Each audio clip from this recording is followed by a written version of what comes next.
விஷயத்த பண்றதுக்கு செந்தில் பாலாஜி அவர்களால மட்டும்தாங்க முடியும். நேத்து தான் பயங்கரமா பிரஸ் மீட்ல வந்து இன்னும் போக போக பொறுத்திருந்து பார்க்கலாம் என்ன மாதிரி விஷயங்கள்லாம் வெளியில வருது அப்படின்ற மாதிரி சொல்லியிருந்தாரு.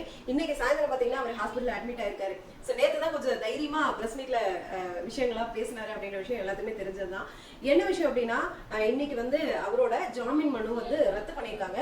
இதனால அவர் என்ன பண்ணியிருக்காரு அப்படின்னா உச்ச நீதிமன்றத்துல வந்து மறுபடியும் மனு தாக்கல் பண்ணியிருக்காரு, எனக்கு ஜாமீன் வேணும் அப்படின்ற மாதிரி.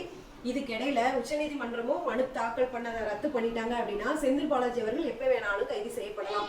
அதுக்காக தான் அவர் முன்னெச்சரிக்கையா என்ன பண்ணிருக்காரு அப்படின்னா இப்ப ஹாஸ்பிட்டல்ல போய் அவர் படுத்திருக்காரு அப்படின்ற விஷயம் தான். இது வந்து செந்தில் பாலாஜிக்கு நடிப்பு அரக்கன் அவரோட பேரு.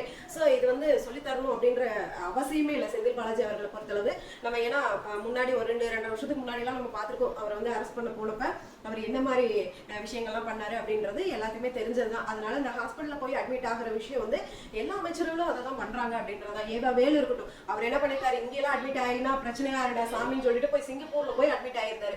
ஸோ இந்த மாதிரி பல விஷயங்கள் இருக்கு. ஆனா செந்தில் பாலாஜி அவர்கள் வந்து தப்பிக்கிறதுக்கு வழியே இல்லை. இப்போ வந்து ஜாமீன் மனு அங்கேயே ரத்து பண்ணிட்டாங்க அப்படின்னா அவர் வந்து எந்த நேரத்திலயும் வந்து கைது செய்யப்படலாம் அப்படின்றதான்.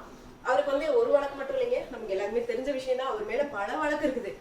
அதனாலதான் அவர் முன்னெச்சரிக்கையா போய் இப்ப ஹாஸ்பிட்டல் அட்மிட் ஆயிருக்காரு அப்படின்ற விஷயம் தான். மக்களே உங்களோட கருத்து என்னன்னா கமெண்ட் செக்ஷன்ல பதிவு பண்ணுங்க. நெக்ஸ்ட் ஒரு சூப்பரான வீடியோல நான் உங்களை பார்க்குறேன். பாய்.